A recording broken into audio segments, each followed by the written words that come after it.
Hi, folks. Denise Howell here. And next up on This Week in Law, we're going to discuss tattling sex toys and other annoyances, from turning the American justice system into little more than computer programming problems, to the short half-life of Pokemon uranium, to the interplay between trolling and free speech. Got lots on deck for you next on This Week in Law. Netcasts you love.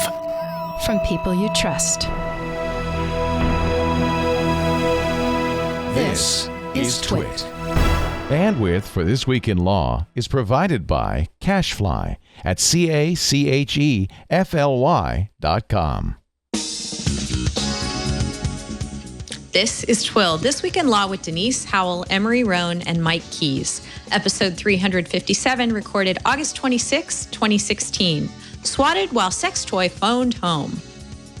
This episode of This Week in Law is brought to you by Blue Apron. Blue Apron will send you fresh, high-quality ingredients to cook delicious meals with simple step-by-step instructions right to your door. See what's on the menu this week and get your first 3 meals free with free shipping by going to blueapron.com/twit. That's blueapron.com/twit.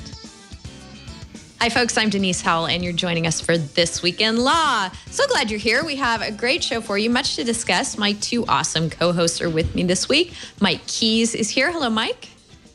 Hello, Denise. Great to be with you, as always. Great to see you, too. How are things in Washington? Things are great. Good, good. Seems like a beautiful time of year to be up there. Late summer, early fall. It is. We've been having some very nice weather before the rain set in. Yeah, exactly. Also here is Emery Roan, who is going to do some not quite as far north as that travel shortly, as he sojourns from San Diego up to San Francisco very soon. About to start an internship with the Electronic Frontier Foundation. Very exciting, Emery. Yeah, thanks. I'm very excited to get started there. I'm excited to be back on the show, though. It's been a couple of weeks, so let's get into it. We've got some awesome news today. We do. And this is our first show from the brand new East Side studio. This is, look, there we are. Love it. We're looking very virtual there in the studio. But I was watching the move-in footage when that happened. I haven't seen any shows from the new studio yet. Our show we're recording now is my first view of the finished product, and it's looking great, Victor. Yeah, what's funny is I'm actually zoomed in a little, so off to the right, Jerry's actually painting some of the wall, so... I was going to say, listeners can't see this right now, but we are 3 screens on the in the new studio desk. And I think that we need some sort of either paper cutouts or some sort of animatronic bodies to go underneath the monitors to bring this to the next level. But maybe that's for the next studio, so I don't want to put too much on your plate right now. We still have that iPad robot around here somewhere. That's what we need. 3 of them. Just crashing around, bumping into things.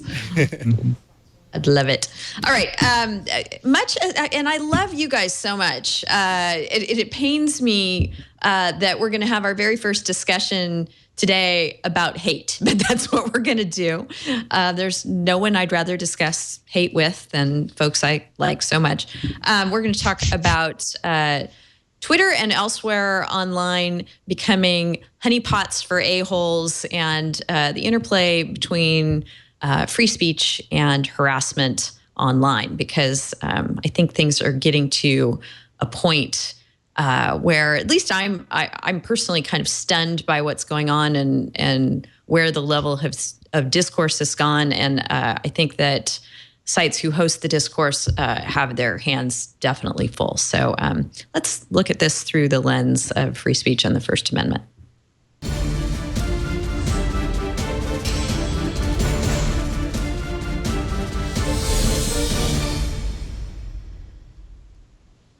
So a bunch of stuff is going on this front. Number one, sites like Twitter and others are trying to take a stand against online harassment, are banning people in high-profile ways such as we were discussing before the show how we're going to pronounce this guy's name, and I'm not quite sure that I've gotten it down, but I'm going with Milo Yiannopoulos, who was banned from Twitter for various tweets that he sent the way of Leslie Jones. He's certainly not the first. He won't be the last. There's all kinds of controversy about whether banning is done in an even-handed political way when these things happen. So yet another shade of that. But what's fascinating to me is the way in which hate speech is becoming speech, synonymous with speech. Just yesterday, in the course of the back and forth of Democalypse 2016, as one of the late night shows calls it, we had Hillary Clinton talking about what Donald Trump really wants to do is make America hate again, and that he's mainstreaming hate speech or hate groups. And then on the other side of the fence, of course, Donald Trump was calling Hillary Clinton a bigot. So even at that level, we're seeing discourse in a political campaign of the kind we've never seen before. And I think it might not be fair for Hillary Clinton to tag Donald Trump as the fountain of all the hatred, because when you look online, the hatred is there in droves. Maybe he's just a reflection of what's already going on online. So sites are trying to cope with this in different ways.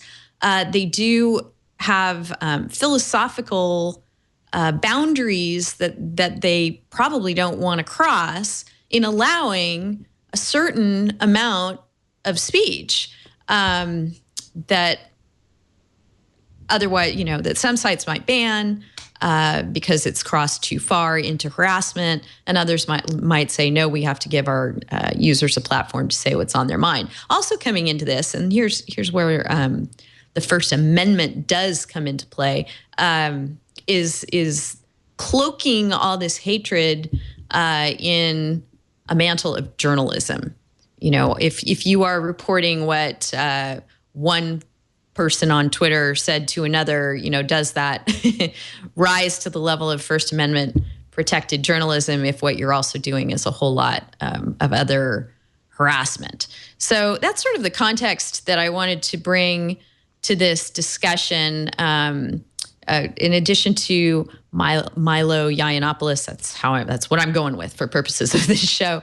In addition to that high-profile example, people get kicked off social media platforms all the time for various things. Others, you might be stunned at the degree of vitriol they're able to hurl without getting kicked off. And some of this is even crossing into the realm of crimes and law enforcement, legally punishable acts. Learned about something called swatting recently. If you haven't heard of this, if you don't have youngsters in your house who pay attention to folks on YouTube, you might not have heard about this, but this is bringing to the online world, I'm sure, what's an age-old prank, calling in a false call to the police and having them come out and investigate someone. The false calls, however, involved in swatting tend to be very dramatic in nature, such that the design is to get the actual SWAT team to come out and break down doors and scare the hell out of whoever is involved on the receiving end of the prank. This has happened. You can find lots of examples of it documented online. In our discussion points today, a couple of news stories there if you want to read more about concrete ones that have happened. That's at tagpacker.com/user/thisweekinlaw, episode 357. So in that particular case, certainly that has nothing to do with well, it might have something to do with whether someone gets booted off a social media platform, but it might also have something to do with law enforcement being very angry and prosecuting the false call in of the claim.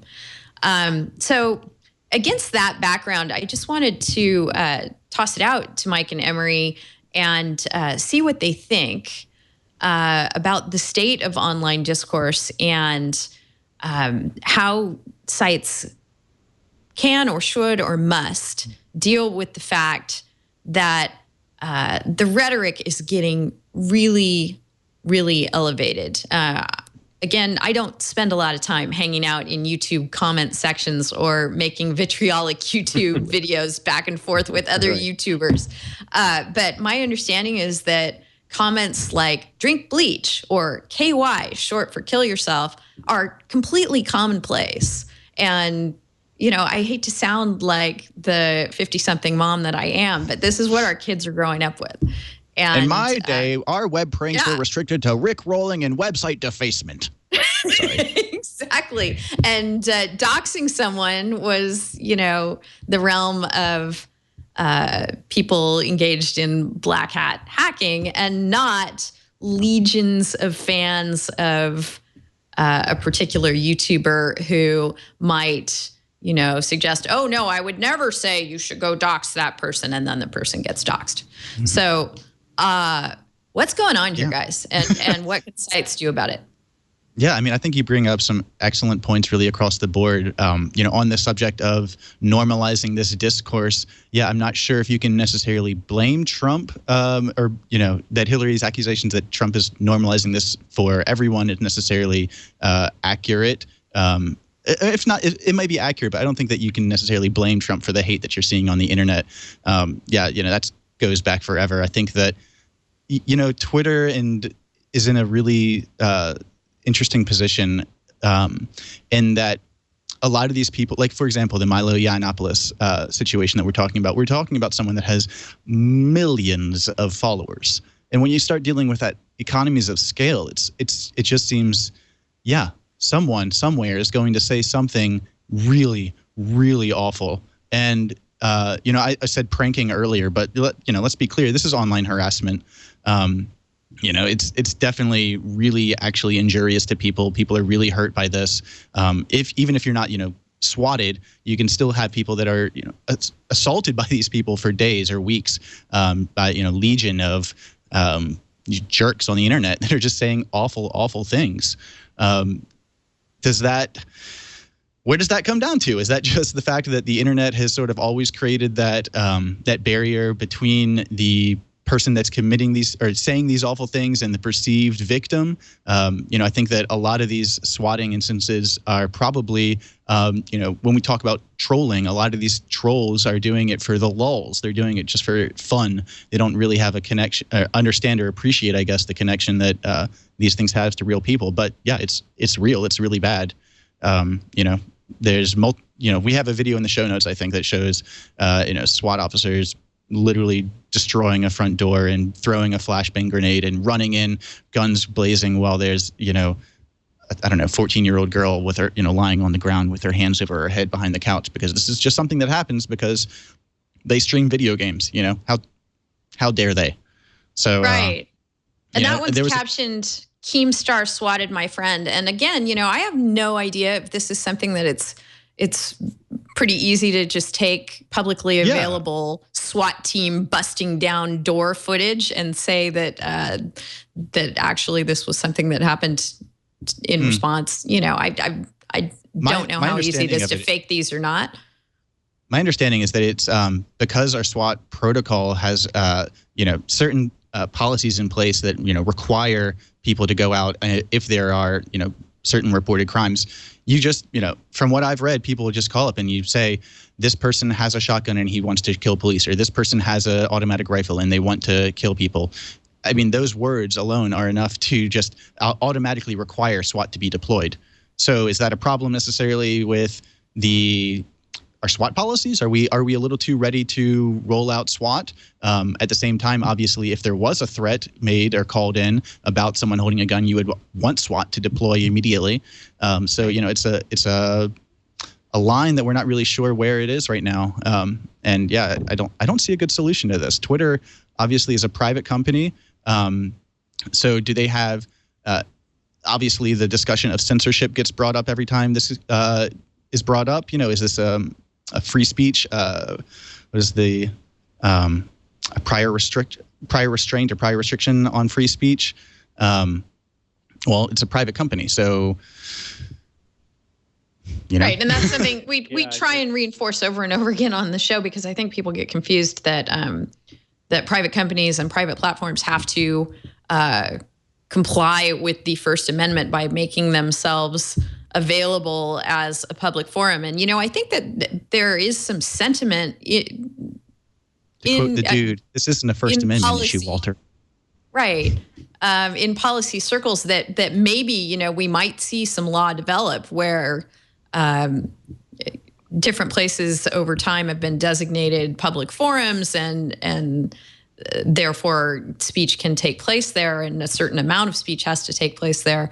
And it may well be that we see social media platforms treated that way at some point. But as the law stands now, they are private platforms that can be governed by their organizers, founders, et cetera, in ways that they see fit.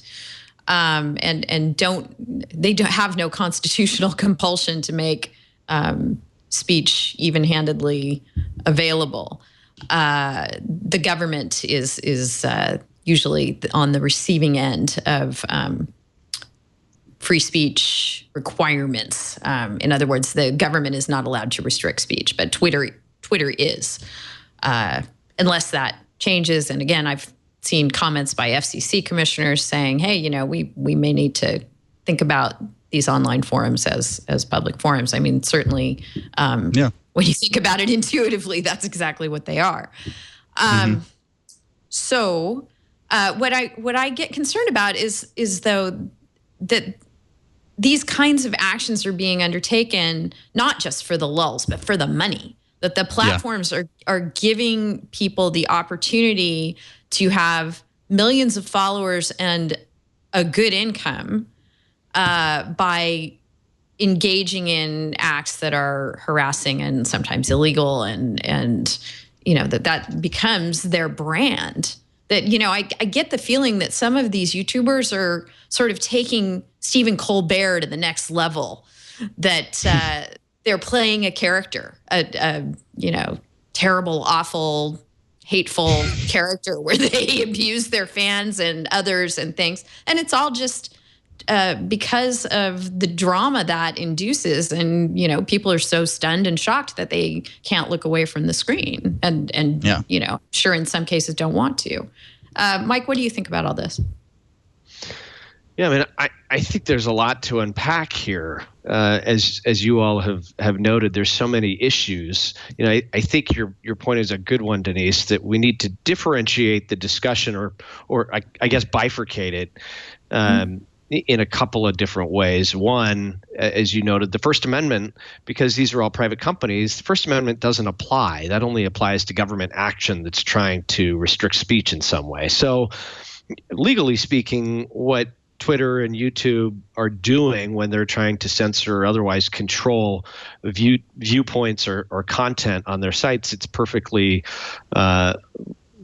legal to do so. Should they be doing it, I think, is really a very important policy discussion, and I'm not sure that can ultimately be regulated by law. You'd mentioned something about the FCC coming into play, and yes, that potentially comes into play. But my understanding of how the regulatory basis for the FCC to regulate the airwaves came about as a result of scarcity, meaning the FCC had to come in to regulate the airwaves so that everybody would have an opportunity to operate. When we're dealing with something like the internet, though, where all these platforms reside, you really don't have the issue of scarcity, and I'm not sure what the basis for the regulation would be. But in any event, I think it is problematic. I think it's troubling to see all of this speech. The rhetoric is really out of control. to the extent that these platforms can do something to corral that or encourage people to be more civil, I applaud that. That does seem to run counter to the First Amendment in some ways. But again, these companies aren't governed by the First Amendment when it comes to content regulation. So I don't know. This is troubling, and I do hate to see some of this online and see what our kids in particular are exposed to. It's really something that we were never exposed to this degree of this degree of hatred, really, when we were young. So I think it is troubling for young viewers to be exposed to this sort of stuff. Yeah, and you were joking earlier, Emery, about when we were first online, there was just rickrolling and website defacement, and you're absolutely right. I mean, there was some sort of good-humored stuff going on, but the real sort of hateful parts of the web were living elsewhere, and 4chan and places where folks didn't go unless they had a really strong stomach and were up for that kind of fight, and yet everyone goes to YouTube, so it's a very different kind of dynamic, I think. What were you going to say, Emery? Well, yeah, I mean, I am sympathetic to the First Amendment argument that Twitter has been using, and that people are sort of criticizing them for, in that, Twitter is not just an American service. It's used all over the world by people that are doing, activism and advocacy and organizing in places where it may be difficult to. So, I remember like a decade ago when talks of like Twitter censorship was coming up, and at that time it was foreign governments were wanting Twitter to shut down, in certain places, or reveal certain people. And it's like, well, no, this is an incredibly powerful tool that can be used for very good speech reasons. But yeah, at the same time, when you have economies of scale going on, when we have millions and millions of people using the service, I don't know what it is about human nature, but there's some awful people out there. The question then, I guess, it is such a tough issue, because at what point are you, obviously, when you are dealing with such a great tool, how do you balance that? Because, the potential for good is great, but you also want to be able to make it a safe place for people to operate in. You want people to feel like they're not being, scared away from sharing their thoughts on Twitter. For, the hundreds of thousands of people that following Leslie Jones' tweets, the fact that she's not tweeting anymore or wasn't tweeting for a brief period, that's a real bummer. So, it's a tough issue. We'll see how it plays out. I've heard some solutions I've heard proposed that sound to be the least controversial. It's adopting the ability for community-created whitelists or blacklists, but that doesn't really solve the problem that once a Twitter user is banned, they can just immediately go and create a new account and do the exact same thing. Internet jerks are going to be jerks. Yeah, whack-a-mole. There are a couple of other things to consider here. Different parts of the law that come into play when someone crosses a line, says something that's untrue and damaging about you. That's defamation law. So we can get into when it's possible to pursue someone under that body of law. Of course, the whole notion of gearing up and filing a lawsuit and pursuing it is a difficult thing for the ordinary internet using individual to decide to go and do. But it is a remedy that's available. Of course, if you're engaged in pranks that involve false police reports or false calls to the police, God help you. I mean, I'm sure that they are very motivated to make sure that this does not become a terribly widespread phenomenon. They can't spread their resources that thin. There's too much else that they need to be paying attention to. So, whether, as you were saying, Emery, whether they are able to determine, this call seems to be originating from Thailand and yet relates to a residence in Ontario, maybe we should, at least look through a lens of skepticism on this as we're going out there to investigate. One of the officers involved in one of these false swatting reports told the journalistic outlet that was writing it up, what if we had arrived and the people were playing airsoft, using realistic guns to shoot each other?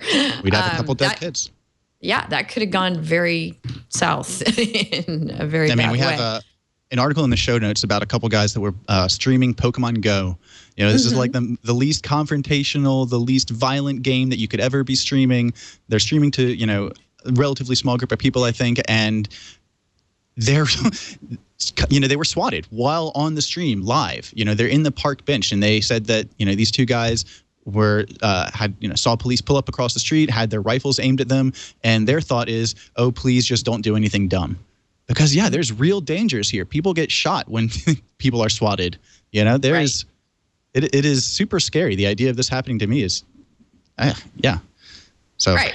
And Emery, I understand from the article that these two Pokemon Go players, they actually, I think, suspected that they were being swatted, or this is a very common phenomenon, apparently. Yeah, I think one of the gamers said, that this happens all the time to people at home, but we didn't expect for it to happen here in a public park. So this is really something. Which brings up, if you can't pin this on Twitter or Twitch, is the problem the fact that we're too ready to send out SWAT on a moment's notice? Is this maybe a reflection of the, militarization of the police force that we need to be concerned about? Or is this, I don't know. This is a very multi-layered issue that is just awful. Right. The officer said specifically, what if they'd been playing with realistic looking but not real guns?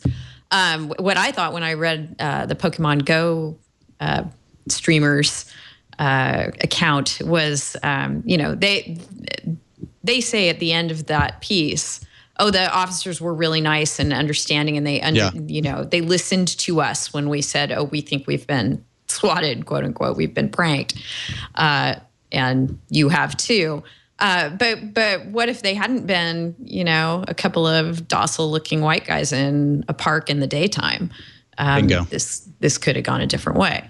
So I don't know. It's definitely so that end of it is something that law enforcement is going to have to deal with and be aware of, and make sure they know that people are doing this. Hopefully, they can. Do you think there's a way they can work with sites like YouTube to, when I don't know. I'm just sort of thinking through this here live on the show.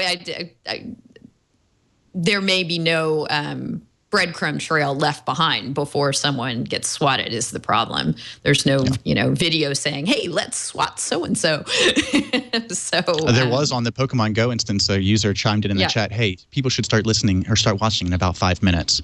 Oh, wow. So, yes, interesting enough there. Yeah. Another interesting development, since we were talking about defamation as a possible remedy that people might pursue, is we're gonna talk about a couple of cases that are going to come up before the Supreme Court in this term, which starts in October, just around the corner. One of them you might not have heard a lot about yet, but I'm sure you will when the Supreme Court term does kick up. Is a First Amendment case. It's called Armstrong versus Thompson. And actually, I'm not sure. This article I'm reading now, I thought that cert had been granted and the court was actually going to take this up, but I don't know that they have determined to do that yet. If they do, it's a case that might revisit the very famous journalism-related First Amendment case called New York Times versus Sullivan, which is the case that imposes the actual malice standard on people who are public officials and public figures. So in those cases, if something false is said about someone who's not a public official or a public figure, they have an easier standard of proof. Public officials and public figures have to show that even if this thing was flat out false, it was said with actual malice. And that's a pretty high standard to make. So the practicality of that is oftentimes those suits aren't brought, and people who are public figures or public officials have to have a thick skin and just know that false things are going to be said about them, and they'll have a hard time using the defamation remedy. Now, this issue has fascinated me ever since the internet really came into my life in a big way, because it changes who's a public figure. I think in a big way, how we determine what rises to the level of public figure, and how you get swept into this higher standard of proof is something I think is going to be really important over time. So I hope that the court does decide to take it up. I don't know if it would ever reach that issue because unfortunately it didn't involve the public figure part of the test. It's the public. This involved a low-level criminal investigator for the U.S. Treasury Department who was may or may not have been a public official. That's what is at issue in this case, is whether he falls into that definition and should be held to this standard. You guys have any thoughts about the Supreme Court possibly revisiting the actual malice standard? Emery? No, I mean, I was actually interested in hearing Mike's take on this. I don't have that strong of an opinion on it. It's always seemed to me that we have this balancing act where suddenly on the internet someone can have 10,000 Twitter followers, and yet you wouldn't consider them a public figure, at least not in like the traditional sense of the word. But at the same time, the ability for the public to fiercely criticize and talk about and possibly make false statements about the government, I think, is something that is, fundamentally important with the First Amendment. So it will be interesting to see how this plays out. To be honest, I didn't expect anything to come of this when Donald Trump said they'd be opening up libel laws. So, we will stay tuned. Yeah. So I think that the chances of the court accepting the case, I think, would have been quite a bit better if Scalia were still on the court. He was a very outspoken opponent of the New York Times v. Sullivan test, the actual malice standard. He was adamant that, look, we're importing, as of 1964, into the U.S. Constitution, into the First Amendment, that there's this actual malice standard when it comes to public officials. And he's saying this is just made up of whole cloth. We should never have adopted this standard. And as Denise, you mentioned, the actual malice standard is very difficult to meet. It's something along the lines of it's got to be knowingly false, or there's got to be reckless disregard for the truth of this statement. And so showing that, if you're a plaintiff, if you're a public figure, meeting that standard is very, very onerous. So the cases you mentioned, the Armstrong case, I think it looks like it's limited to the issue of whether this particular Treasury official could be deemed a public figure for purposes of the New York Times v. Sullivan test. But the bigger issue, and the issue that the court may not even address, is whether the actual malice standard should apply to begin with. It's been out there now since the mid-'60s or so, and the Supreme Court is usually loath to overturn a precedent, especially one that's pretty well established, like the actual malice standard. So it's anybody's guess at this point as to what the court's going to do, if it's going to accept it, and whether it would really entertain re-examining the actual malice standard.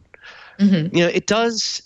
It does. I mean, you can certainly argue it both ways. And, in some ways, the actual malice standard gives people license to potentially be sloppy with what they're saying, and unless and until it can be shown that there was actual malice associated with sloppy journalism, they're gonna get off scot-free. On the other hand, though, you've got the twin evil of, well, if somebody knows that they've got to be very precise, that it's going to potentially clamp down on a lot of speech. People will be reluctant to engage in any sort of discourse for the fear of being sued. So you get very important policy considerations on both sides of the equation here. It's going to be interesting to see what the Supreme Court does. I'm wondering if it will have a chilling effect, not just on speech, but on being public. If people, this is not a conversation that Mike or Emery had when I invited them to come on Twill and co-host with me, but it's one we could have had. Gee, I didn't I'd have it love with you. to do I had it with my wife, though. I did. Oh, did you? Did you? Yeah, I was. I I'm might scared be of the held to internet. the actual malice standard and not be able to sue for defamation. Oh, well, just general internet harassment, and the fact that you're now no longer just a listener, but you're putting your face out there, and you are a public figure, sort of, maybe. Who knows? Right. Exactly. So. I think that, I don't have any answers to who is and who is not a public figure these days, or if we are or if we are not, and what sort of numbers put you there and what sort of platforms put you there. But I think it's a really, really interesting question. And it's one I definitely don't have enough Twitter followers, though, yet. So it's okay. Nor do I. Some court is going to grapple with that. And so we'll be watching when they do. Let's take our first break from the discussion. It's about lunchtime. It's coming up on lunchtime here on the West Coast, and a great time to think about Blue Apron.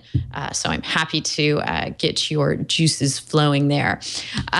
Blue Apron's mission is to make incredible home cooking accessible to everyone while supporting a more sustainable food system, setting the highest standards for ingredients, and building a community of home chefs. If you haven't tried Blue Apron, I really hope after listening to me talk about it today and seeing the yummy stuff that you're seeing on the screen, if you're watching our video, I really hope you give it a try, because I am a customer. I'm not only a customer, I'm a gift-giving customer, and send a lot of meals my mother's way because she also enjoys experimenting in the kitchen. So I really enjoy each week going through and deciding what we're going to enjoy in our various households. And one thing that I've always been impressed by is the quality of the ingredients, the freshness of the ingredients. It's almost as though you're stepping out your kitchen door into your kitchen garden and harvesting nice fresh herbs and lettuce and things there. But if you haven't had the time to set up that garden, you might want to try Blue Apron, because they're going to deliver that caliber of ingredients to you. Each meal comes with a step-by-step, easy-to-follow recipe card. It's nice and big. It has good pictures. You can sort of see where you're headed with this dish. And the ingredients are pre-portioned. They can be prepared your whole meal in 40 minutes or less. You're going to save time and money. Shopping at the grocery store is 60% more expensive than Blue Apron. If you spend a lot eating out or at high-end grocery stores, you can now spend under $10 a person for healthy home-cooked meals. Customize your recipes every week based on your dietary preferences and choose a delivery option that fits your needs. There's no weekly commitment, so you only get deliveries when you want them. Blue Apron now delivers to 99% of the continental U.S., so lots of people out there have been finding how great they are. They've definitely expanded their delivery range since we first started getting acquainted with them here at Twit. They also set the highest quality standards for their community of over 150 local farms, fisheries, and ranchers. Seafood is sourced sustainably, beef is raised humanely, chickens are free range, pork is raised naturally, and regenerative farming practices are used for produce. By shipping the exact amount required for the recipe, Blue Apron is also reducing food waste. Whether it's Japanese ramen noodles, wild-caught Alaskan salmon, or heirloom tomatoes, Blue Apron brings you the best. Blue Apron not only supports a more sustainable food system, it supports happy and healthy families. Cooking together builds strong family bonds, and research shows that Blue Apron families cook nearly 3 times more often. This is probably my very favorite thing, aside from the fact the food's delicious and fresh and healthy and all of that. I mean, you want that to be your starting point, right? The other sort of social, helpful parenting, family aspect of this is it really helps you teach your children that cooking can be easy, fun, that trying new things is delicious, that they should be involved in the process. So I think that's all great as well. New recipes are created each week by Blue Apron's culinary team and are not repeated within a year. spiced pork burgers with goat cheese and cucumber corn salad is one kind of thing you could enjoy. Summer vegetables and quinoa bowl with fairy tale eggplants, shishito peppers, and corn. And chicken tinga tacos with summer squash and tomato salsa. As I recall, that's exactly the order that I had delivered to my mother yesterday. Check out this week's menu and get your first 3 meals free with free shipping by going to blueapron.com/twit. You will love how good it feels and tastes to create incredible home-cooked meals with Blue Apron. So don't wait. Visit blueapron.com/twit. Thank you so much, Blue Apron, for the good food in our lives and for your support of This Week in Law. All right, let us move on. We have a bunch of stuff on the privacy front to discuss, so let's go there.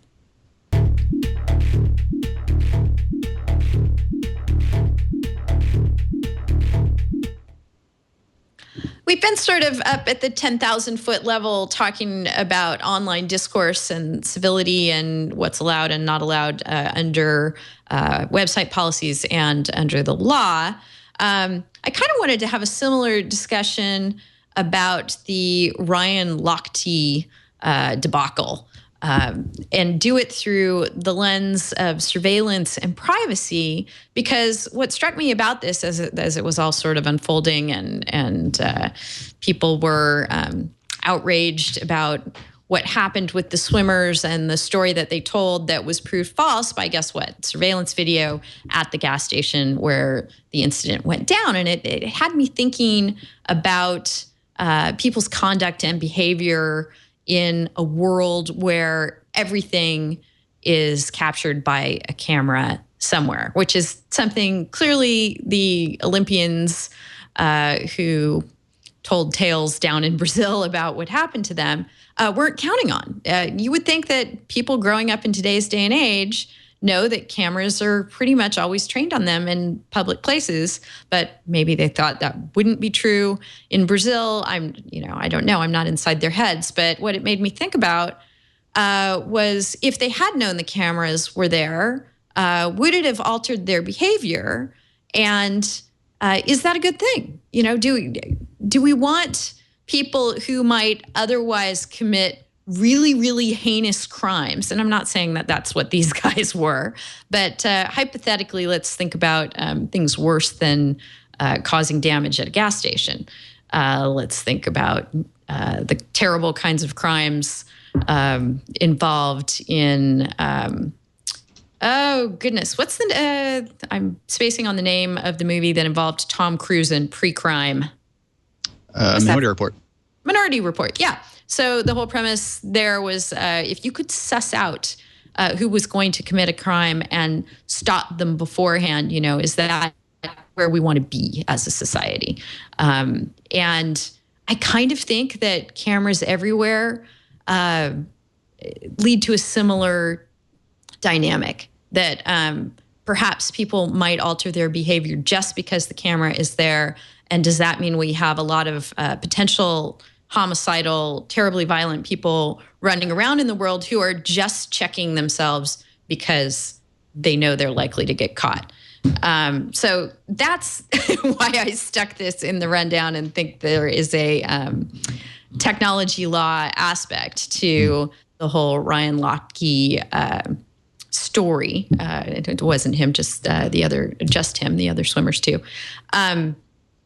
And wanted to throw that out to you guys and see if you think that cameras everywhere are a good thing or a bad thing, and if you think we are slowly on a slow and inexorable slide into the world of 1984 where, thought crimes are bad enough to put you in jail. What do you think, Emery? Well, I mean, we're welcome to let Mike take this first if he has like a fast take on this. Sure. Otherwise... Yeah, it's awful. So not only there were a couple articles that we didn't even get to include in the show notes today, but for example, there was some news last week about Chicago's algorithmic policing program that has been shown to essentially be what it does is, there's a lot of thought and a lot of interest being put into the idea of, can we create a sort of pre-crime situation? Can we use algorithms to predict people or places that are more likely to be offenders or be crimes? And there was a report about essentially how this has not been working yet. We may have time to talk about it next week. But I mean, yeah, the idea of cameras everywhere is a reality that I think we're very, very quickly approaching. The number of license plate scanners in Northern California is like so huge that essentially everyone driving everywhere is being tracked. But we have a couple of articles that made the news this week. Bloomberg, for example, brought up a really great article titled "Secret Cameras Record Baltimore's Every Move from Above." So I really, really recommend anyone that is even remotely interested in privacy to check out this kind of stuff. These are the type of programs that you're talking about that have been theorized for a long time. What if you could have a situation where there are cameras recording an entire city block 24/7, so that if any crime happened, you could, pull up that feed and go back in time and trace every single offender back to their home, and then follow them to their networks and see who they talk to, and eventually you just have a complete network that the police can go and shut down. And the scary part about that is that theory in practice seems to work, at least somewhat. The company that is featured in this Bloomberg article has been talking about this plan for a long time. It's a program that evolved out of the Iraq War, but essentially how it works is that this company has Cessnas, very small planes that they attach gigapixel cameras to, and they fly these planes in fleets at the same time in loops above cities or above areas where they want to surveil. And these planes take a picture every single second and send that picture back down to the company. Now the company, as I said, this program started in Iraq. It was, for a long time, they were trying to find U.S. cities that would roll out a pilot program for this. There was some success using it in Juarez and in Mexico and in Panama. But Baltimore has apparently signed on to be the first city for a pilot test program of this type of service.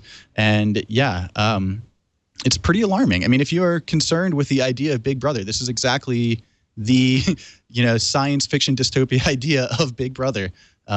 Cameras on 24/7 recording areas. And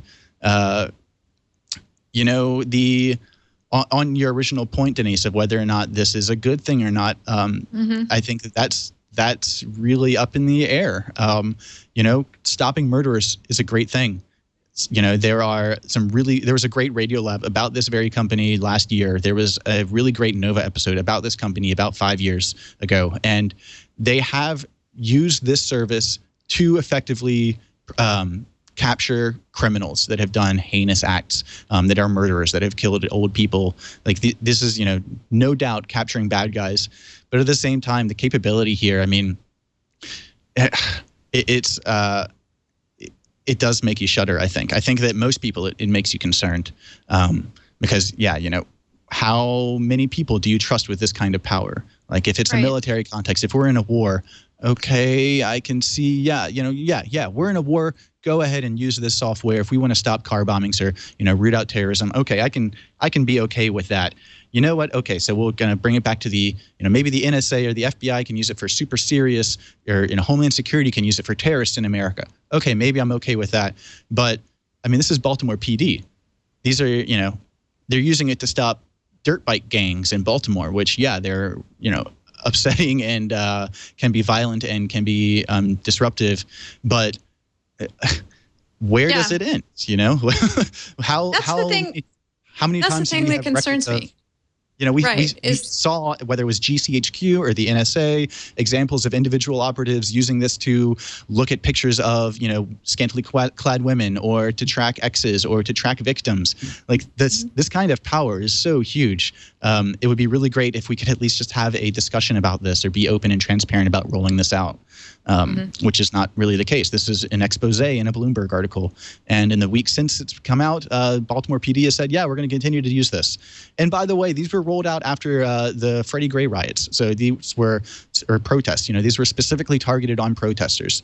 So take that as you will. But as a privacy advocate, it's absolutely bleeping terrifying Yeah, and there, I think you're focusing in really well on, yes, we want to stop crime, however we can, while still respecting people's privacy. And so the bar keeps getting pushed back and back. What people will tolerate in order to stop crime. But that's the, seeing the forest is stopping or seeing the trees is stopping crime. Seeing the forest is, if we go down this road and continue to go down this road, we're going to have a society where people behave well or better because they know they are being watched, and not a society where people behave well because they have made that moral choice, because they are a good person.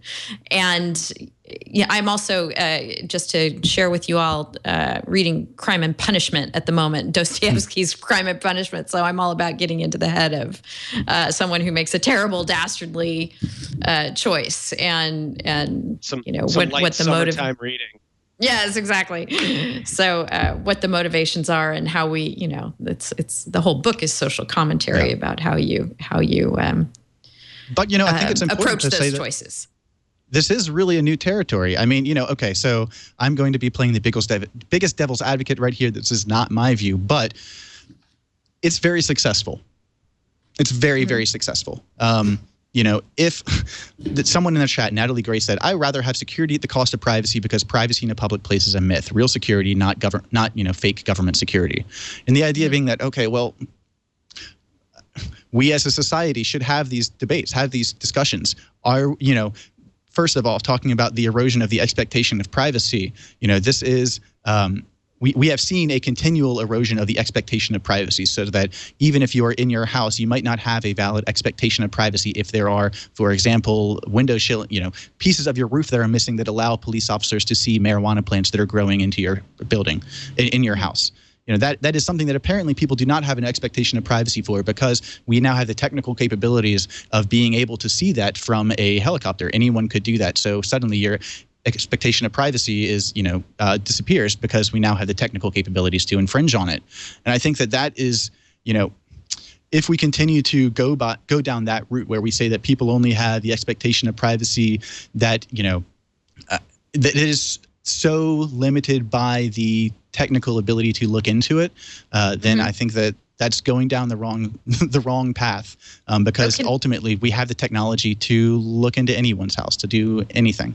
And sorry, go ahead. Can I just throw in a technical detail? You talk about helicopters, but I just learned yesterday that drones, like the wonderful DJI Phantom drones, or really good HD camera fitted drones, can also be fitted with 3D mapping software that shows you the contours of the surface of whatever they're looking down on, and also with ground penetrating radar, which shows you the contours of what's under what they're looking at. So I think that plays into what you're saying. I'm not sure how well ground penetrating radar does with buildings, and if it can see your indoor marijuana crop, but it's something to consider. Right. And, one of the bars on whether or not you have the expectation of privacy is whether the technology that's being used is something that is, commonly publicly available. So infrared cameras, for example, are not commonly available, so you can't, so a police search using an infrared camera that may detect heat lamps from a grow-op would be an unconstitutional search, because for the aforementioned reasons. But exactly, as these drones become more commercially available for consumers for very useful reasons, like I would like to use a drone to map the outside of my apartment into digital space so I can do whatever I want with it. That's something I'd like to do. Right. But that technology becomes available, and suddenly everyone's expectation of privacy is vitiated. Right. And in an elsewhere on Twit moment, CRL in chat is telling me that Padre SJ just talked about an infrared attachment to an Android phone that could allow you to view through walls and things. It's super cool. So, yes. So, Mike, what do you think about all this? Well, I thought the story about the Baltimore Police Department was mind-blowing, both good ways and bad ways, for the reasons that we've talked about. this is a very difficult line to draw. And Emery, to your point, we have to have this reasonable expectation of privacy, where the Fourth Amendment protects our reasonable expectation of privacy, but that gets more and more eroded potentially with more technological sophistication, because as technology becomes more and more sophisticated, I think we naturally would think that, well, there's going to be more opportunities for the government to take advantage of these technological implements to be watching what we're doing. So as a result, does that necessarily diminish, both as a factual and legal matter, does that diminish our reasonable expectation of privacy? I think it might. When I go out and I drive on the street, I don't consciously think about it, but I've certainly thought about it somewhat in the abstract, that I suppose I'm going to be on cameras here as I'm driving down the street.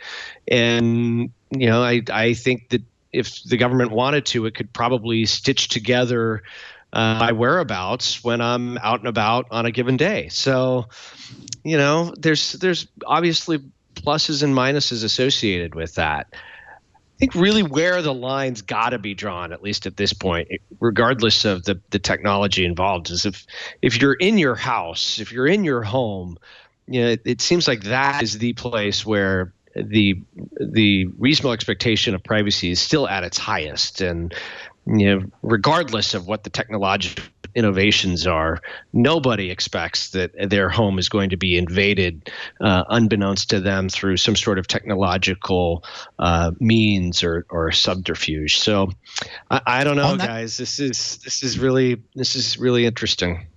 On that point, I think that there's an important connection to be made here, that between the discussion of this kind of aerial surveillance and sort of the widespread and the NSA capture of internet traffic and messages and phone traffic, and that, again, okay, so let's talk about this in a metadata context. So yes, maybe the expectation of privacy is cemented in your home. So you, at the very least, the line can be drawn on your home, and you have the expectation of privacy in your home. Well, what this technology does, and what's so scary about it, which is the same reason why these programs like PRISM and other surveillance technologies are so scary, is that it's about the metadata. It's about looking at, okay, well, we can't look at your home, but we can then roll back the clock 24 hours and see that, oh, you went from your home to this person and to this person and at this spot and this time. And it's this, in fact, actually, if I can remember the man's name, the CEO of the company that is offering these aerial surveillance, he sounds like an interesting character. He initially went straight to the ACLU to try to assuage their concerns. He is very convinced that this is not a privacy concerning issue, because he says the resolution of the cameras is such that people are only pixels. You can't discern race, color, creed, religion, anything from the pixel that you're seeing. All you can do is just track their movements. That gives you everything, That's the metadata, just like when we're talking about in our communications context, is the data that is important. And yeah, so it's super scary for me, frankly. It's very, very scary. So Emery, to kind of play devil's advocate for a moment, you hear this argument of folks that are, quote unquote, law and order types that would say, look, if you're not doing anything wrong, what do you have to worry about? Okay, so what? You're going to be captured on camera by a police department or some sort of governmental agency, the NSA, what have you. And if you're not doing anything wrong, then you don't have anything to worry about. I'm glad that someone in the chat has said, ugh, which is exactly my reaction. But I mean, okay, so even taking that in the best possible light, where you don't have anything to hide, that is ignoring the idea that even if in the course of an investigation, the investigators didn't make a mistake, or you weren't wrongfully accused of something, that still ignores the possibility of just bad actors that have access to this technology.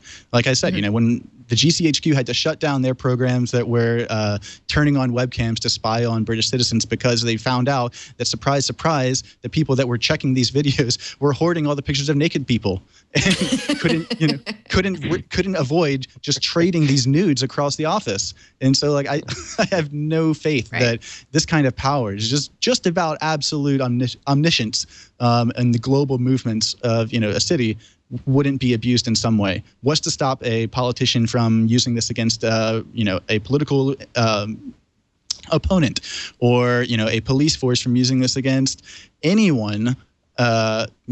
Politicians against protesters, people against individuals.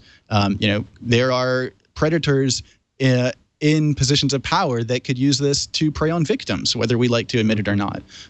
So it's a hugely lots of potential for really bad things. Right. Well, Emery, I think you put a story in our rundown, or at least tweeted it, and that's how I found it, that plays right into this. If someone takes issue with your variety of sex toy or the frequency with which you are using it, there may be data about that they can mine and come after you. Can you tell us more about that, please? Yeah. Yes, gladly. So in the privacy circles, this is a little disconnected, but it's definitely in the privacy category. When we talk about the Internet of Things, anyone that is paying attention to this space and cybersecurity to privacy is pretty much universally against it right now, because it's just a bunch of cheap electronics with poor security being marketed to lots of people that are then abandoned after 2 years, and they're just awful. And you think that in the privacy space, we think, all right, so surely the pendulum is going to swing the other way. Eventually, you're going to get to a situation where this is just so ridiculously privacy infringing that a lot of people are going to be talking about it, and it'll be very important. And, Ashley Madison hack came, and we were like, oh, maybe this will be when people start paying attention. But no. This is a sex toy that connects to the internet, that in their privacy policy and terms and conditions, we're not exactly clear that as part of the data that they are tracking and marketing and using after you use it is the frequency of use. So yeah, there's we've got an article. I think we can pull up a picture of the website. Yeah. And is the logic sort of the Fitbit logic, because woohoo, you're a healthy person and getting some physical activity, or I mean, I think it's the same reason, the same actual reason that Fitbit is interested in keeping track of your data, and that's that it is valuable to someone. They are hoping that they can market this data to someone. Maybe this will, and this is sort of tangentially related to the WhatsApp discussion we'll have in a little bit, but this data is valuable to someone because they want to market something to you. So they're going to be using any points they can to build profiles on you and add it to profiles that already exist on you and sell it to people that already have profiles on you so they can build better profiles and then sell them to other people until, that's just part of the package. And they know that you not only shop at Target, and they know that you go to X, Y, and Z website, but they also know that after 11 o'clock you go to this website. And so I'm sorry to chuckle in the middle of your rant, but Patterson and IRC just, I believe, coined the term teledildonics. That's actually, he did not coin that phrase. That is one of the, that is one of the stated purposes of this device. So there's been talk about teledildonics and for long distance relationships. And you know what? It's another shame, because this is 2016. I, for one, fully support the idea of getting cool technology into our sex toys. I think it would be fun, kinky, whatever. But this is just another situation where the company didn't even say that they're tracking this data in their privacy policy, at least not clearly. And it's just like, that's the sort of thing you want to be very, very clear about, guys. Come on. So. Yeah. Moving on, exactly. Unless Mike wants to weigh in on teledildonics and sex toys that phone home. Mike? No, the only thing I was thinking is, how terrible would it be for somebody if they got swatted at the same time they were using this device? It could be really bad. But that's all I have to say about it. Oh my God, this is the world we're living in. You're saying Twitch relaxes their streaming rules, maybe. It could happen. All right. Yes. Tell us about WhatsApp, and I guess just color me unsurprised. Yeah, I really wanted to be a little more defensive about this, or defending WhatsApp a little more on this. But so WhatsApp, owned by Facebook, obviously, it's a hugely popular messaging app. It's used around the world. They partnered with Open Whisper Signals a few years ago. Open Whisper Signals is run by Moxie Marlinspike, the company that makes encrypted messaging in VoIP apps. They make Signal, which is the best app to use on Android and iOS. And they worked with them to bake in very, very strong end-to-end encryption into WhatsApp. It made waves, months ago when this was talked about as, WhatsApp is finally this global platform that's totally encrypted. This is awesome. I know it's owned by Facebook, but we can ignore that. Surely they're doing good things. And WhatsApp has privacy as a mission from the beginning, so they wouldn't share any data with Facebook. Well, they've updated their privacy policy, and as part of that policy, it's a little unclear about how they're going to be using your data, because they are now, as they say, part of the Facebook family, and Facebook and WhatsApp may share data in order to improve services, improve marketing services to you. This blew up as soon as it was revealed. Gizmodo had a great article on it, and WhatsApp immediately responded on a blog post trying to, assuage concerns about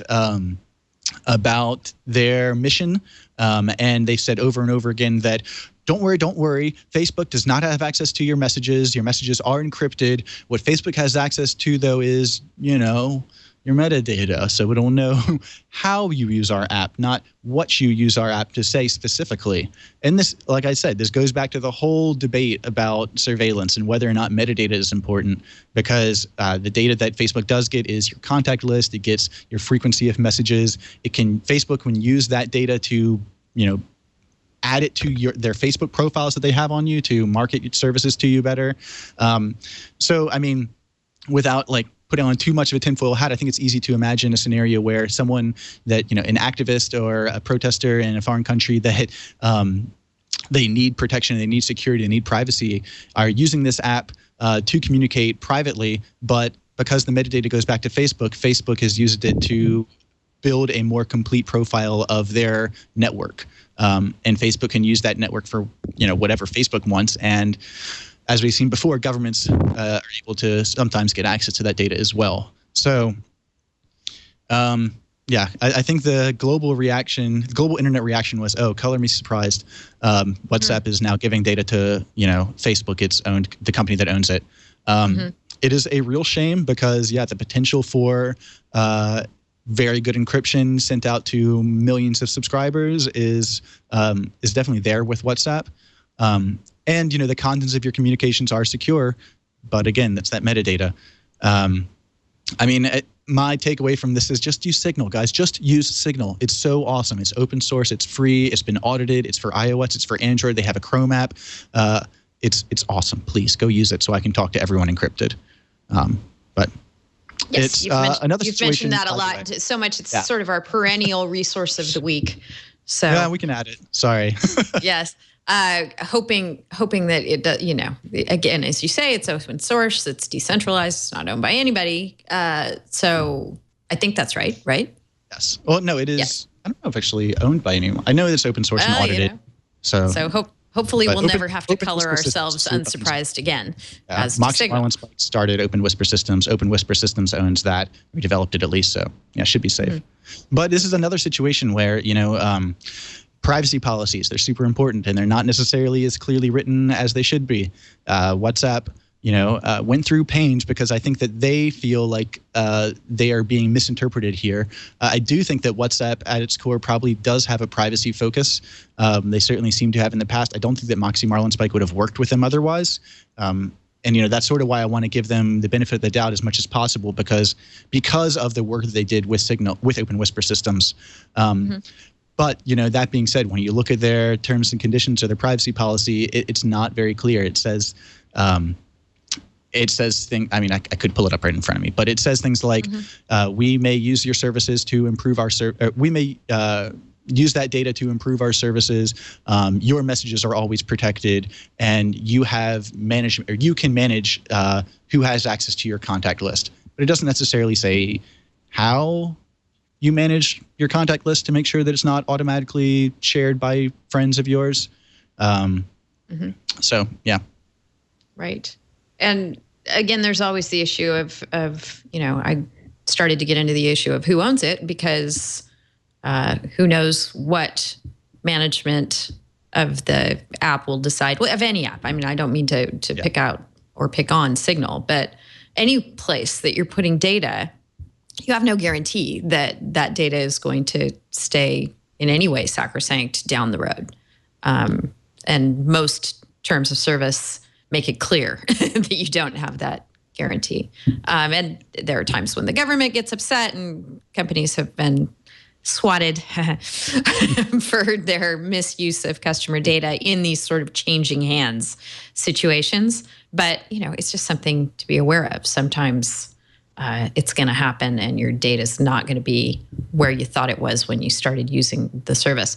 Mike, anything to add? Nope, I don't think so. Nothing from here. Okay, anything else on the privacy front we should hit before we move on, Emery? No, I think that's it for this week. There is so much privacy news every week. I feel like maybe a show could be spun off on Twit just for This Week in Privacy. But I think that we've covered everything this week. If you have any news, make sure to send us on Twitter or email. You don't want to talk about WikiLeaks? Oh, yeah, actually. Personal information. I guess, again, nobody's surprised that WikiLeaks material includes people's personal information, but most recent iteration of this, maybe? Yeah, this is sort of an interesting developing story. As we've seen Julian Assange be locked up for more than a decade now, the once, I think, glowing public image that WikiLeaks had has definitely been tarnished in the past year or so. So obviously WikiLeaks has made a number of major leaks this year. The DNC, also a lot of leaks from Saudi Arabia, and basically after the Saudi Arabia leak, there was a lot, and the Turkey leak rather, following the coup. There were a number of activists on Twitter and on the internet. We're combing through these leaked documents and realizing that A, a lot of this is does not have a political or military value, and B, that there's a lot of personally identifiable, and not just personally identifiable, but very, very potentially damaging personally identifiable information included in these leaks. Included in these leaks are the full name and contacts of a person that was arrested for being gay in a country that is has the death penalty for being gay. There's and in the context of all that, in the light of all that, WikiLeaks has sort of really doubled down on their recklessness, I want to say, on their reckless reckless at all costs image.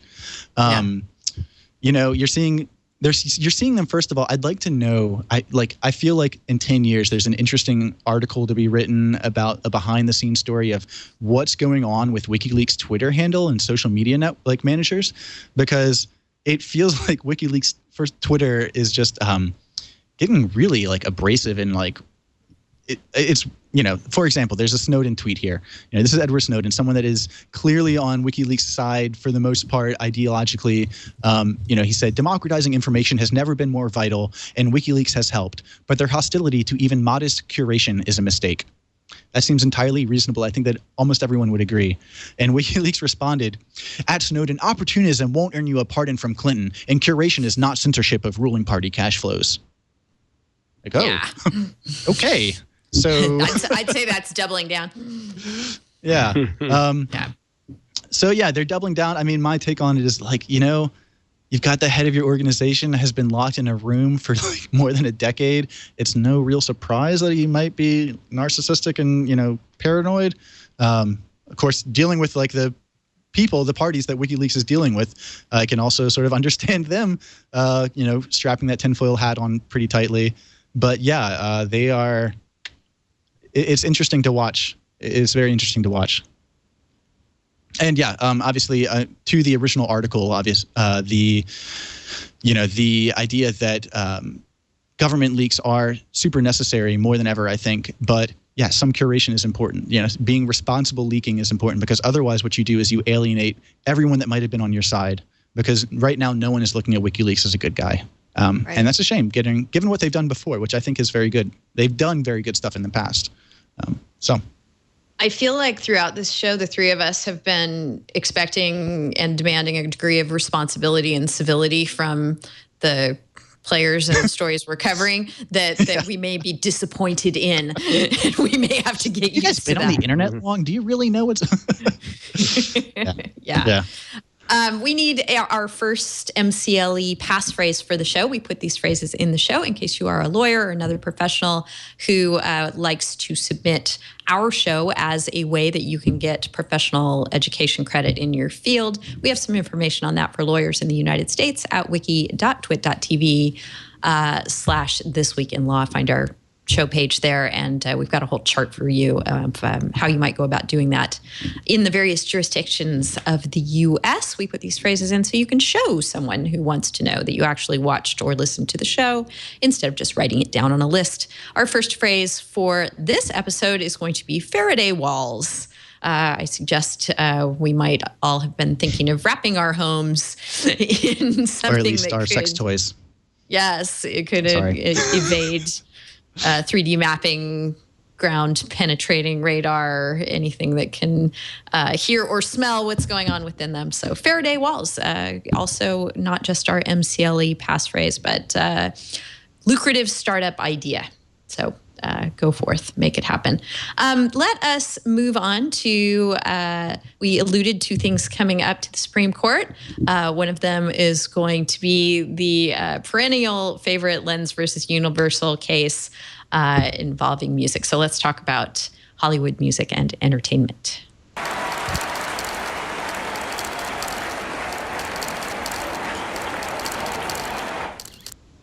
So, Mike, you wrote this up at the TMCA. Tell us what's going on with Lens these days.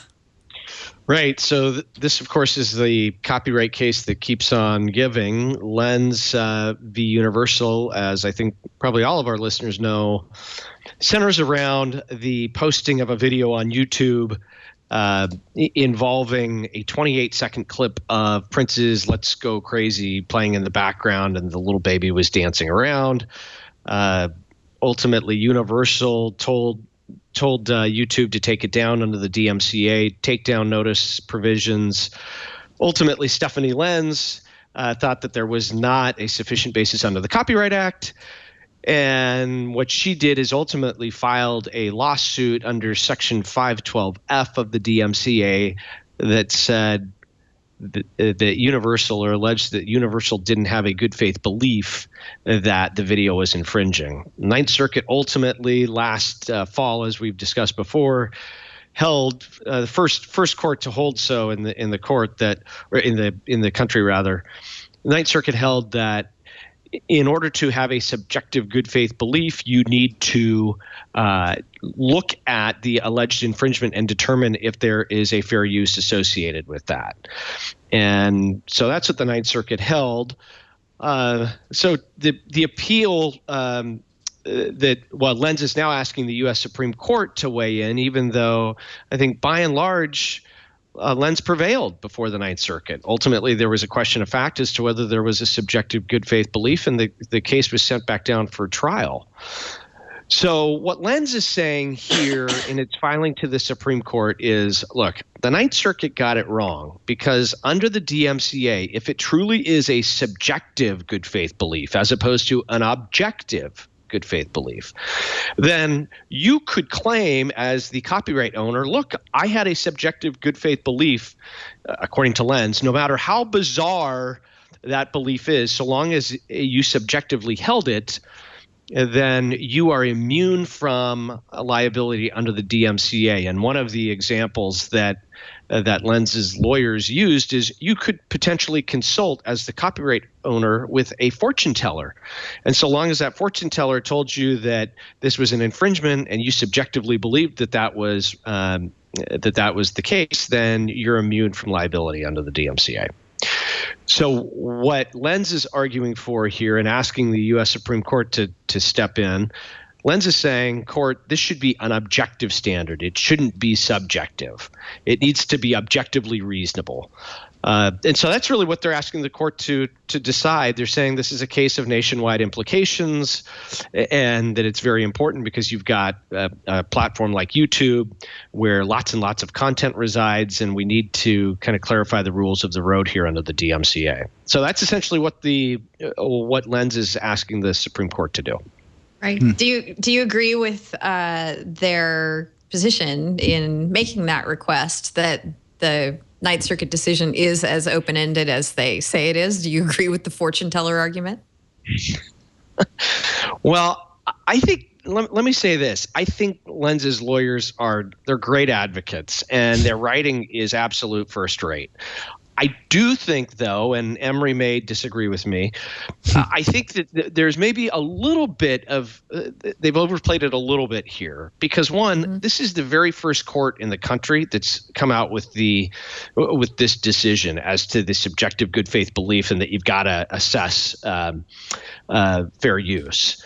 So we don't know how trial courts are going to interpret it. I mean, it's possible, as I said in our blog post, that somebody will come forward, a copyright owner will say, look, I consulted with the selfie-taking monkey Naruto, and Naruto informed me that that this was an infringement, and therefore, I subjectively believe that was the case. I'm obviously exaggerating. But you're using a bad example because if anyone's an expert on fair use, it would be Naruto, right? That's true. That's true. So very, very bad example. Lawyers. Yes. But I think it remains to be seen whether this case is problematic. The Ninth Circuit decision is problematic. I think to the extent that we get all sorts of bizarre claims by copyright owners that they had a subjective good faith belief, when in fact you're looking at it and it would be unreasonable to form such a subjective good faith belief. I think it remains to be seen whether this is really poses a doomsday scenario as posited by Lenz. I think my subjective good faith prediction is that the U.S. Supreme Court is not going to accept this case. There's no circuit split. I think it's a very important issue. It certainly is one that will call for careful consideration by the lower courts, but I'm just not sure that it's ready for prime time at the U.S. Supreme Court. Right.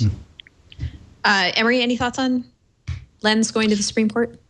No, I mean, I'd love to see more strength given to 512F. So, I'm not really. I think that I think I'm on board with Mike. I don't know if I have given enough thought cycles to figuring out whether or not I buy the subjective good faith argument or not, or whether actually 512F would be strengthened more with an objective or subjective standard. So, yeah, I'm just happy to get Mike's take on it. Yeah, right. And to be clear, I mean, the Ninth Circuit, it's very clear that the Ninth Circuit said it is a subjective good faith belief. So you've got to establish that. The parade of horribles that Lenz is concerned with is we're going to come up with a bunch of crackpot, quote unquote, subjective good faith reasons as to why something was infringement, and that remains to be seen. We may not. Could it be the case, and maybe this would be a reason for the Supreme Court to pass on it, that the good faith qualifier does all that we need it to do? That basically, although the word subjective is in there, you have to have arrived at that belief without consulting a fortune teller, because that wouldn't be a good faith conclusion. I think that's probably right, Denise. That look, even though it's subjective, and you've got to have formed a subjective good faith belief, I think ultimately where courts are going to go with this is it's still got to be objectively reasonable. Now that may seem inconsistent with the court's holding, but I kind of look at it. We were talking about Fourth Amendment earlier in the show. There's both a subjective and objective component with respect to the Fourth Amendment, and I think we might see something similar here with lower court interpretations. They're going to say, look, you've got to have the subjective good faith belief, but it's got to be something that's objectively reasonable. And if you ultimately meet both prongs, then you're going to be okay. I'm obviously guessing here as to whether there's going to be this objective criteria that's infused into it. But I think at some level, there's going to be some degree of objectivity that needs to be brought to bear. Right.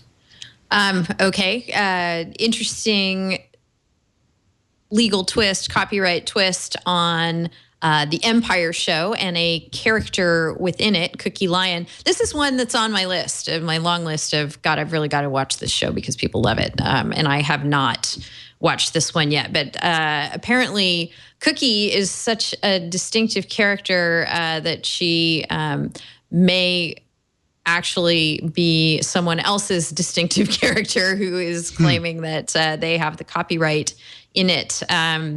There is a woman named Sophia Eggleton who once went to prison for manslaughter, returned after violating probation, and ultimately wrote a book called The Hidden Hand, and telling about her experiences.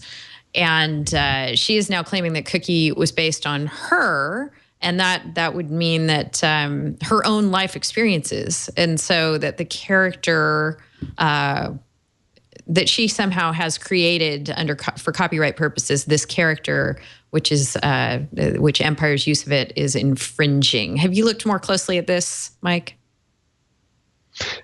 I did review the court's order when it came out. I mean, I think you stated exactly correctly what the issue is. So from a copyright standpoint, of course, the issue is whether this character that's in the novel or in the book, whether that is subject to independent copyright protection such that this Empire figure could be said to be infringing on it. Mm-hmm. And this was a decision that was made at the pleading stage. The defendants moved to dismiss, saying that there was no copyright protection associated with this particular character. And interestingly enough, the plaintiff, I think she filed the case as a pro se plaintiff. Yeah. And I'm not sure if she ultimately received legal counsel during the process at all, but she definitely filed it as a pro se. And, alleged quite a few factual allegations that would, at least at the pleading stage, give the court pause as to whether she didn't give the court pause at all with respect to her claims. I think the court said, look, at this stage, you've pled enough. The allegations are there such that if you can prove them, you would state a claim for copyright infringement. So, a lot of cases like this ultimately fail at the pleading stage or otherwise because of access. You see courts deciding that, look, even if there is potential substantial similarity here or copied expression, there's no evidence that the defendant had access. And the court kind of went out of its way to say, look, there's substantial allegations of access here, that she met with, I don't know if it was representatives of some of the defendants, but I know the allegations were sufficient to allow the court to say, look, there's sufficiently pled allegations here with respect to access. Do we have any case law about substantial similarity specifically for characters of a piece?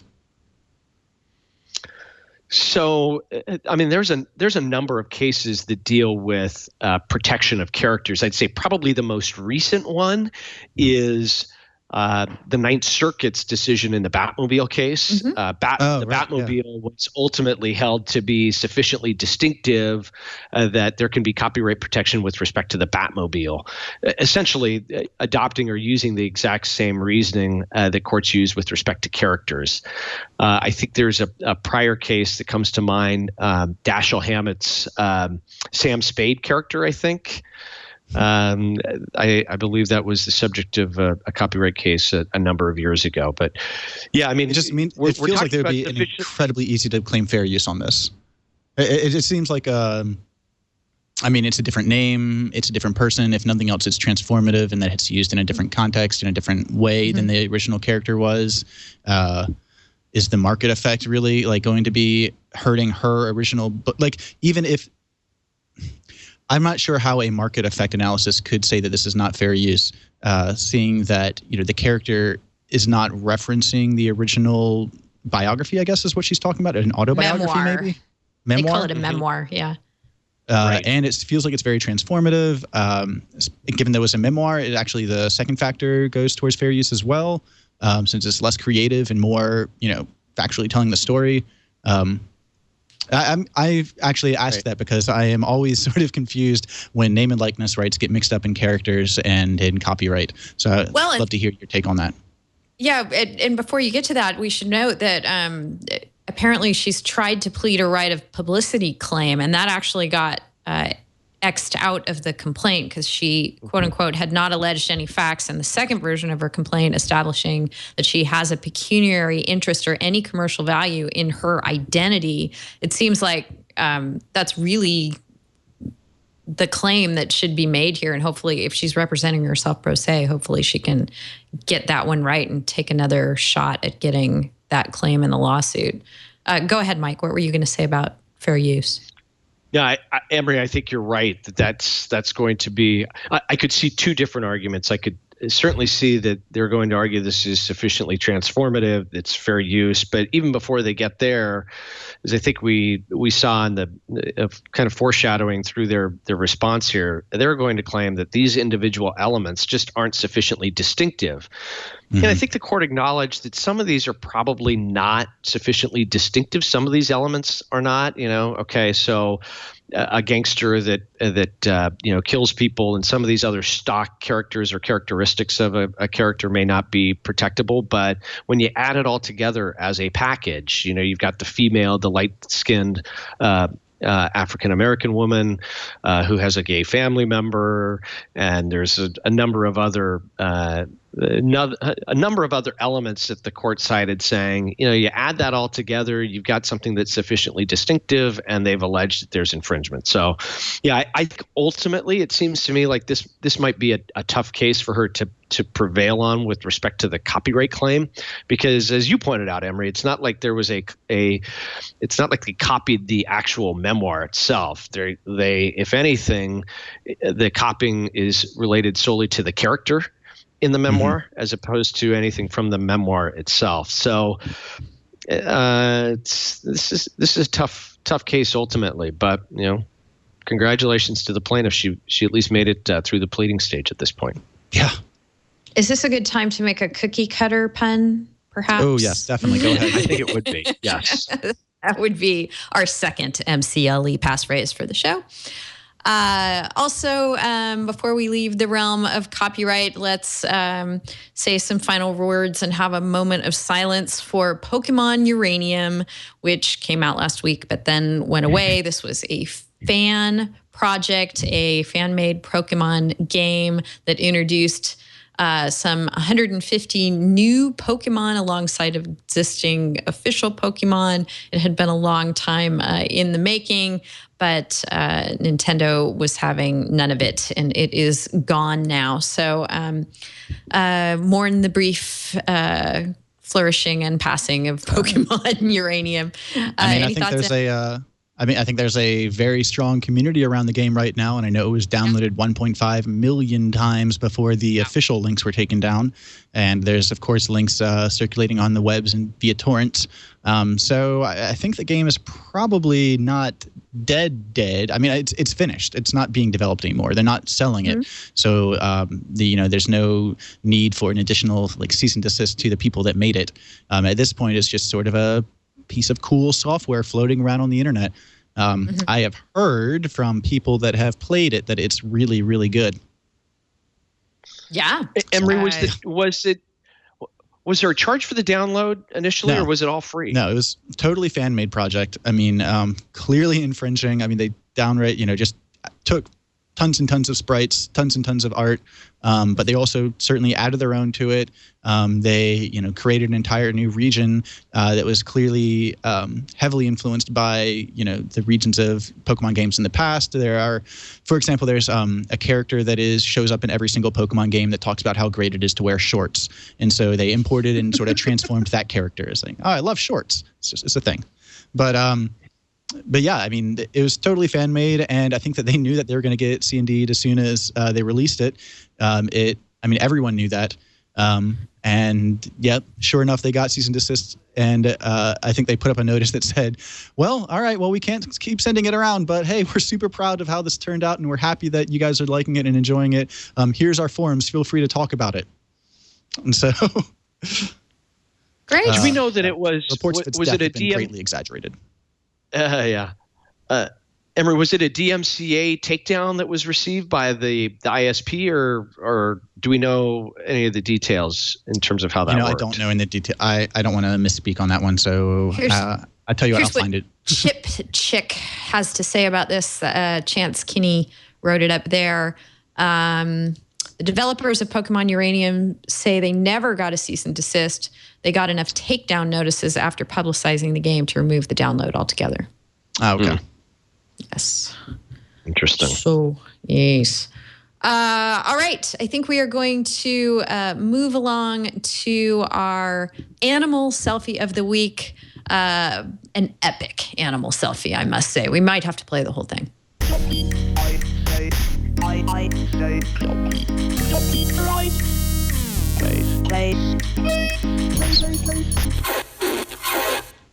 I have to remember every week that my microphone is still on and I can't just sing the face tune every time. Oh, no, you totally can. In Oh, fact, no, I definitely can't. That you do. I had an idea. Was that disclosed to your wife when you agreed you could co-host the show? All right. Our animal selfie of the week needs one word of introduction only, and that is squirrel. So here we have squirrel coming down, looking at GoPro on the ground. By the way, this thing has been viewed over 2 million times. I actually GoPro think that I think this guy knew exactly what he was doing because at the end of this video, he goes, "Oh, that was a good one." So I like to imagine this guy just had a whole day. Maybe he painted his GoPro to look like a giant walnut or something. So squirrel grabbed GoPro. We're up in the tree. Pretty soon you will see squirrel's little nose. And if I shut up, you'll hear it breathing.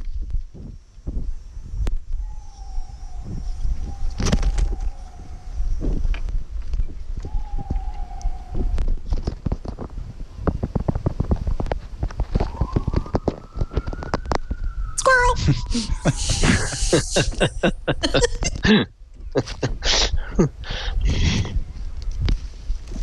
Too cool. So it goes up, it goes down, it gets some great first-person view footage. It even adds a little audio through its exertions. And then, as Emery says at the end, it drops the camera. Thankfully, when it was back on the ground, right, as I recall, it's coming back down again.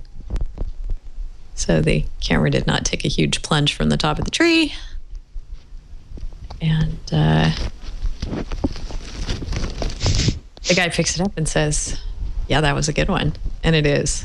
It's just quite awesome because we get the squirrel as cameraman. We get the squirrel as subject. And all of the creative input except for turning on the camera and, I don't know, painting it like an acorn, leaving it on the ground. Well, his paw is in the shot, so obviously he is operating the camera, right? Yes. So if PETA has an argument at all, it has it in this video. Again, I think pretty much everyone agrees that PETA does not have an argument and that animals do not own copyrights to things. We reiterate that all the time, but I thought I'd just mention it again. I think that the analogy to algorithmically created artwork is something to be interested in talk about. So maybe we'll see some, more PETA robot animal selfies in the next decade or so. Do you remember we talked about No Man's Sky before it ever came out? The game that generates the gameplay and generates the music on the fly. We have that game now. It's super, super cool. And I continue to think that the IP ramifications of it are a whole new universe to be explored in their own right.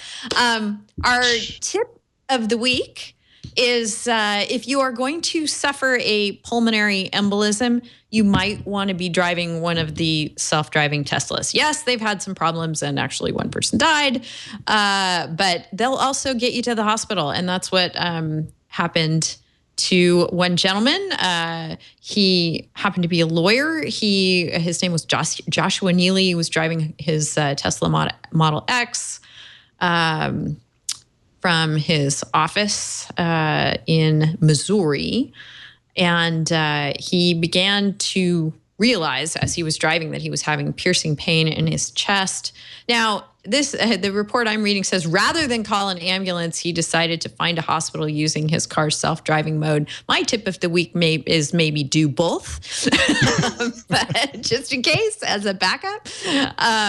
But the Tesla did arrive at the road leading to the hospital emergency, and he made his way in there, and he was lucky to survive. So Teslas can be helpful in their self-driving function, as I'm sure they intend to be. We have a couple of resources of the week for you. One is if you are in the position of needing to I don't know if crowdsource is the word I'm looking for, but to get litigation financing for your litigation, you might want to pay attention to the company Legalist, which says, unlike other litigation finance companies, it's using data-backed methods to select, vet, and invest in litigation. Our algorithms trawl tens of millions of past court cases to accurately and efficiently assess litigation risk. As a result, Legalist is able to make faster decisions on more cases. So they write, this got written up by Motherboard as automating the lawsuit strategy Peter Thiel used to kill Gawker. So taking that idea and running with it. It's a Silicon Valley startup that was developed in Y Combinator. So something to watch there. Curious whether my co-hosts have any thoughts on Legalist. Emery? Yeah, I mean, my first thought is that this is basically just forum shopping the app, unless I'm like misinterpreting it. I think it's, interesting and maybe a good. I'm definitely not settled on whether I think this is a good or bad thing yet.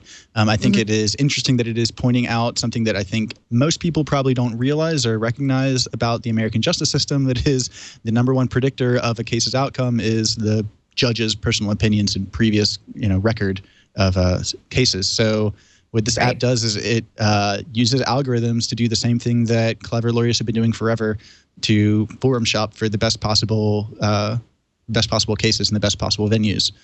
So, I mean, from like someone that went through your 1L year of law school, Civ Pro classes, just hammering into you how every single policy decision is to avoid forum shopping. I think it's really interesting. Is that kind of disruption a good thing or a bad thing? Who knows? So very interesting to watch.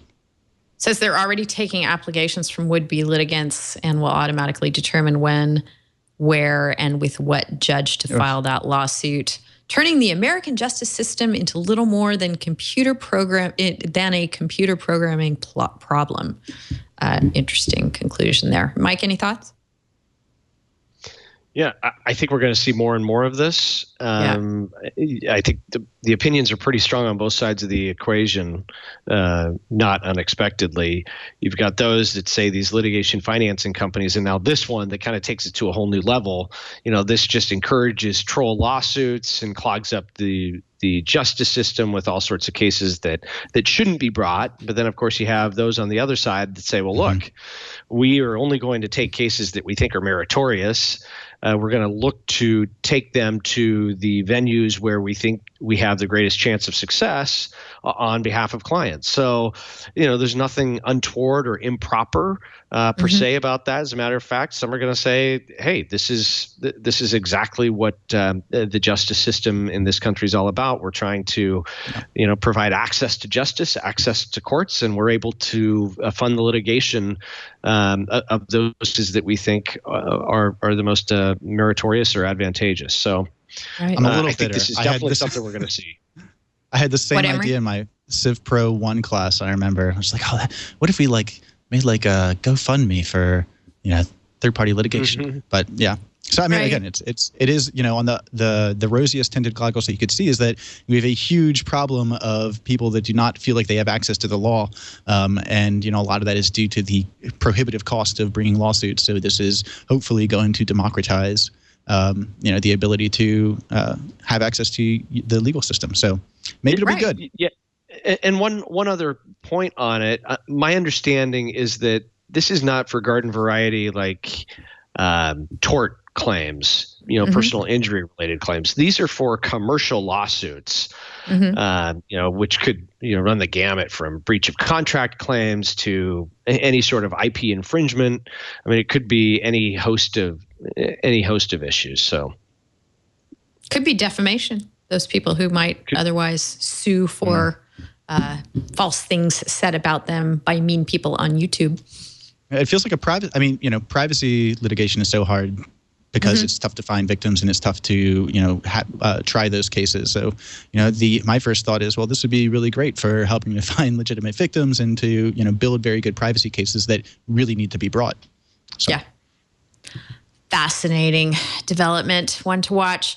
One other resource of the week, in the more short term, if you happen to be in San Francisco on Tuesday, September 6th, and you haven't heard about this yet and you're interested in the kinds of stuff we discuss all the time on the show, I encourage you to check out the 2016 IP and the Internet Conference put on by the State Bar of California. Lots of people who have been on the show will be there and speaking. There's going to be a session on the Communications Decency Act in the age of cyber civil rights and terrorism. Eric Goldman will be speaking there, as well as Chris Kelly, who was the former privacy officer for Facebook. Bennett Kelly, spelled differently, is going to moderate that panel. He's been on the show, as well as Professor Goldman. Who else is going to be there? It's just a really wonderful group of topics and people. I see Corinne McSherry from EFF will be there. Lots of great stuff to discuss, and it looks like it's going to go all day long till 6 o'clock. So check that out at the IP section of the California State Bar. It's going to be at the Salesforce campus in San Francisco. So one to put on your calendar if you're at all able to get there.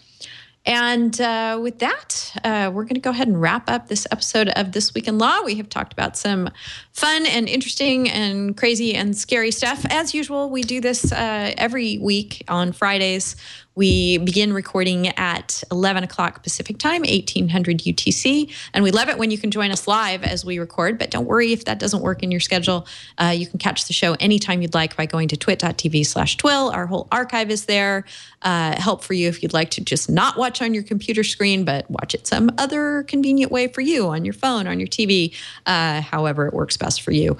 All different ways to subscribe and enjoy the show along with us. We're so glad that you do that. Thank you so much for watching the show and participating in the show. One way you can do that is if you're joining us live, please jump into chat at irc.twit.tv. If you're not joining us live and you want to help us prep the show, and I thoroughly every week have to thank all of you who do this, send us tweets, send us emails, let us know what you've seen and what's on your mind. That's basically how we put the show together with all your help. So thanks so much for all that help. I'm Denise at twit.tv. Emery is Emery at twit.tv. Mike is Mike at twit.tv. Great ways to get in touch with us, or find us on Twitter and shoot us a tweet there. What else? If you have something longer to say and you'd like to say it in public rather than emailing us, we have a Facebook page for the show and a Google Plus community and page as well. So please don't use swat those. Us. Yeah, try not to swat us, please. Not. Don't be swatting the lawyers. We're not gonna take that laying down. we're gonna unleash some anti-swatting strategies on you as best we can. So we really, really love doing this show each week. We're thoroughly grateful and honored that you join us as well. We're going to keep right on doing it. We'll be here next week. I'd like to thank, once again, my wonderful, wonderful co-hosts, Emery Roan, who's, as I said, got a big move coming up next week. So good luck with that, Emery. Thank you so much. Yeah, and thank you, listeners, for tuning in and catching us every week. Excited to be back on the show. We had a nice little vacation. Hopefully I'll be back on next week. I will be moving, though, so fingers crossed everything goes swimmingly. I'll see you next Friday. Yes, I know. Let us know if something comes up and you need to beg off. But we'd love to see you next Friday if it all works. And Mike Keys, great chatting with you again, too. Always a pleasure to be with both of you and with all of our listeners. Yes, I've been enjoying your posts as always at the TMCA blog, and presume things are going great up at the Dorsey firm in Seattle. Things are going great. We're tail end of the summer here, which means getting back on track a little bit and getting kids off to school, which helps significantly in that regard. So. Yeah, I hear you. It's my son's school started early this year, and although he's not enjoying that, I can tell you that I am. It's a good thing. All right, everyone, hope you have a wonderful and safe week in your Faraday-encrusted homes, and we'll see you next week on This Week in Law. Bye, all.